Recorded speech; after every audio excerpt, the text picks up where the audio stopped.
it's time for women to take accountability for how terrible the dating pool is. We started taking advice from hoes. The thing is, hoes wouldn't even be the word that I would use. But like, look, I saw this post like 2 seconds ago. You look happier. Thank you. I date for money now. Ha ha ha. 72,000 likes. It's like there's a group of people out there telling women to date like an S worker.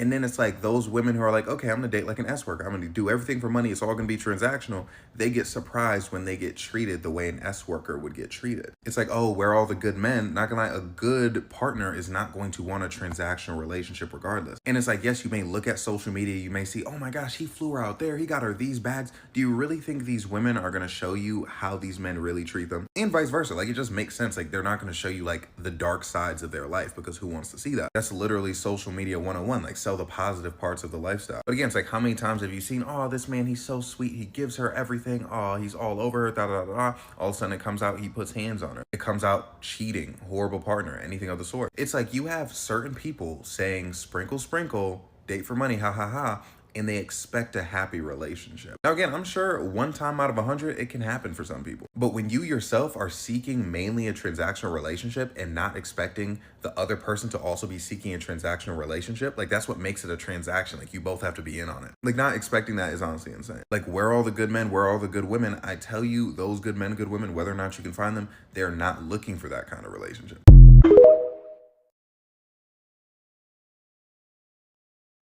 The problem is there's a lot of things being said and very little like context being applied for it. Like I think this guy's right, and I think he has a fairly level way of looking at it because there's so many things that we desperately want to be true. Like there are things that are so that there are things that make us feel so good within ourselves, right? And it's certain, and we end up tricking ourselves into believing that these realities that stroke our egos is exactly what we need, when that's not the case at all.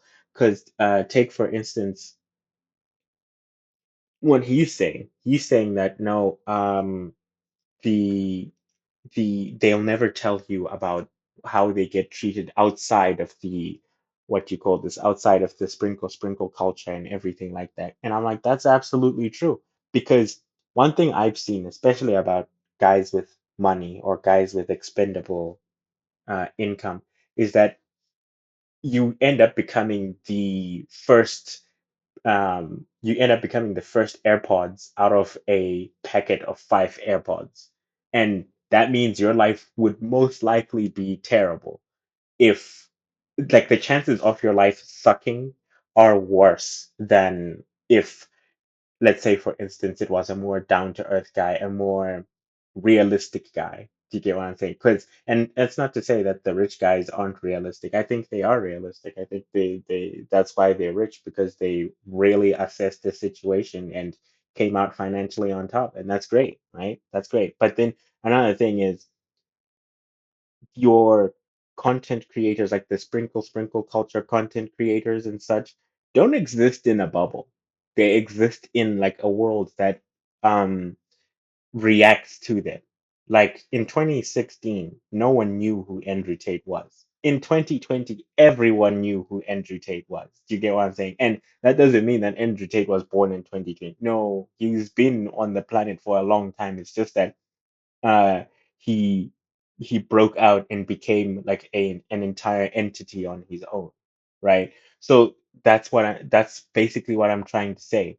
And to like sort of wrap it up in a bow, I'm basically saying um there is a response to the sprinkle culture. Like if he is smart and like switched onto the world and not just daddy's money put me here type of guy, he'll know that you're here for his money and not for him. So that will enable him. That will give him like the moral ground to treat you however way he wants. Because then that's how you have the guys who are like they'll do some heinous shit and then buy gifts and flowers and stuff to sort of be like, what are you crying about? Just have these gifts and these flowers. Just, isn't it what you want? You're here for the money. So just take this money and stop being unreasonable. That's what it sounds like to me. Me personally, that's how I take it.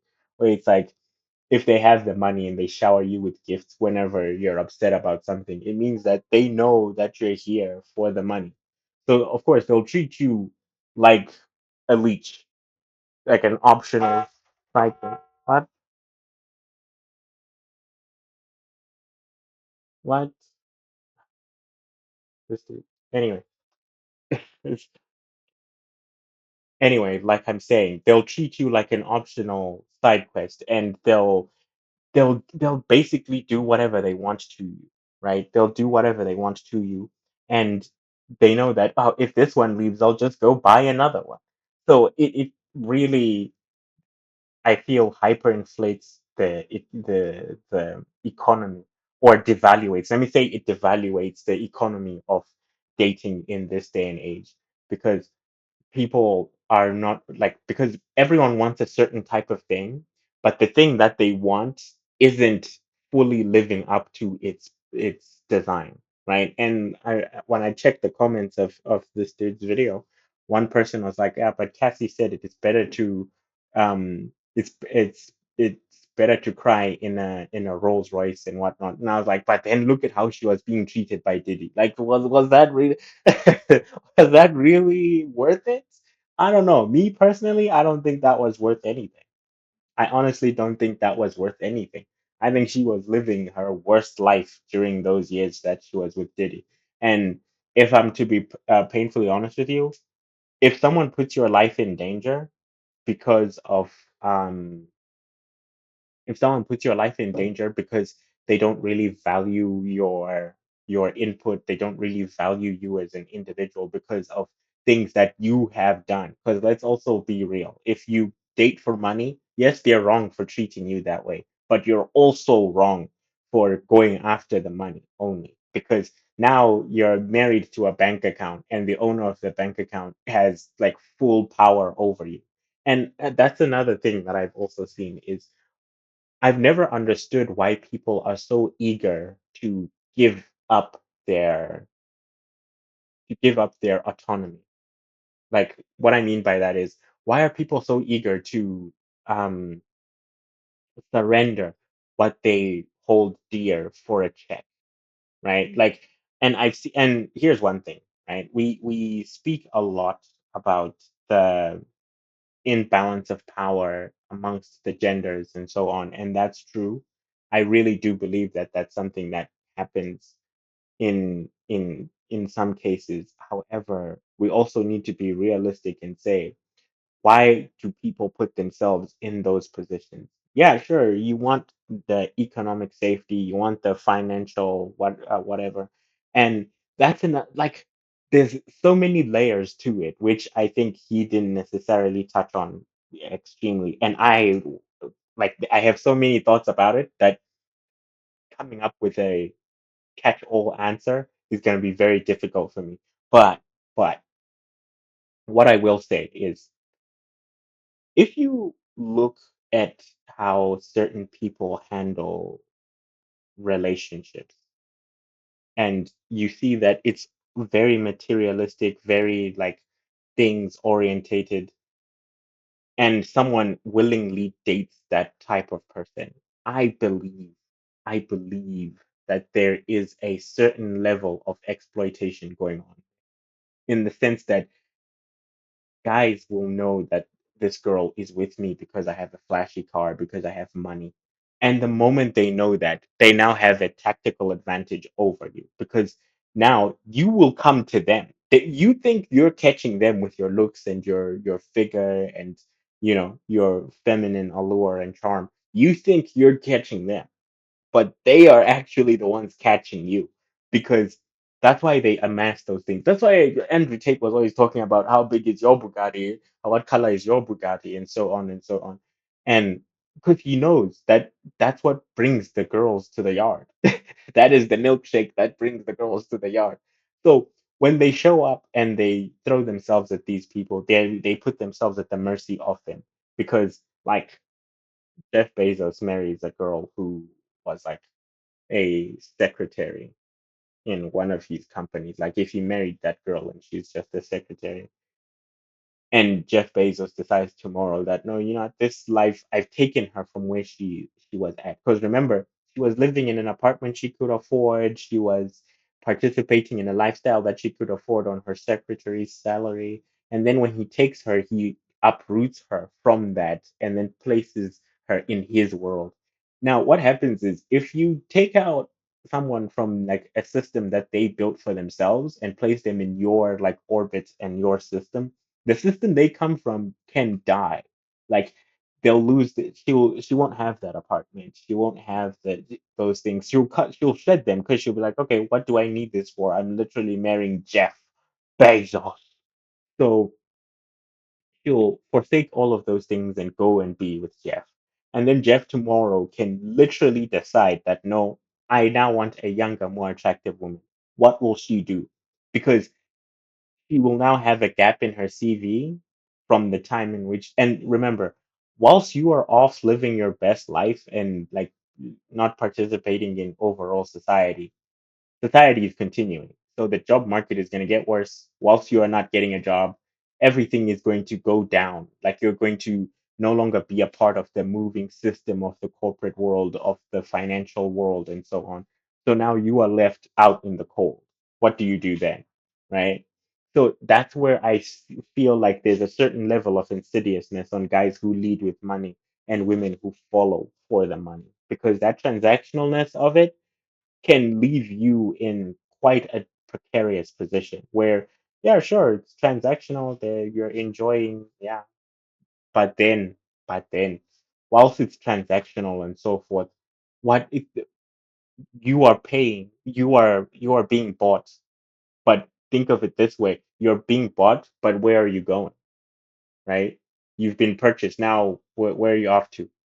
So yeah, those are. I know the final part was a bit wild because it's in my mind. It's so complex. Like it's got a simple summary, but the paragraphs that we cut out of it for the sake of simplicity, like what this dude did in his video, the paragraphs we cut out of it for the sake of simplicity are very vital and important. Because I really believe that these sprinkle women should start showing people how their partners treat them. Not just the good parts, everything. Show us how you guys handle conflict. Show us what happens when he's upset. Show us all those things. Show us all those things. Because remember, okay, another person's example that I'll use is the wizard Liz, right? She got into a relationship with this guy, then the guy cheated, and she was like relationship guru, sprinkle culture, and so on and so forth. But then she ended up being cheated on by a guy. And I was like, that's because it was a trap. The moment you intentionally go out hunting for the other gender and have tactics, which I personally think are manipulative. Because if you need to implore a tactic, you're not being genuine. The moment it's a tactic, you're not being genuine. So the moment you have tactics and guidebooks and rule books and stuff like that, I don't think it's real. I don't think it's real. So the moment you are not real, become a you become vulnerable to someone else's tactics. Because for every tactic that is out there in the world, there is a counter tactic. That's why we have the term counter attack. Because you came up with a strategy, you came up with a plan, that plan has been countered. But you can't counter a person. Because if let's say for instance, Jeff Bezos starts wants to uproot her from her life and whatever. And she says, no, I still want to fend for myself and whatever. Let's get to know each other before you move me into your house and stuff like that. That is, you can't counter that. If Jeff Bezos has like nasty ulterior motives for that secretary in my analogy, he can't counter that because that's what she wants. That's what it is. You get what I mean? Like that's her hard set line. So you can't take advantage of her if she's set that as one of the criteria to be with her. So now you're going to have to actually give her your authentic self, and she will be the one to determine and take time and actually sit and think about this person. Was also like I feel like it would insulate her if she did that. The character in my example, I feel like it would insulate her if she did that. But then, not many people do that because there's a whole movement being preached about sprinkle culture, and personally, I think it's what's gonna get us all in trouble. That's what I think. But anyway, like and subscribe, share it with your friends, talk about it, talk about me. Goodbye.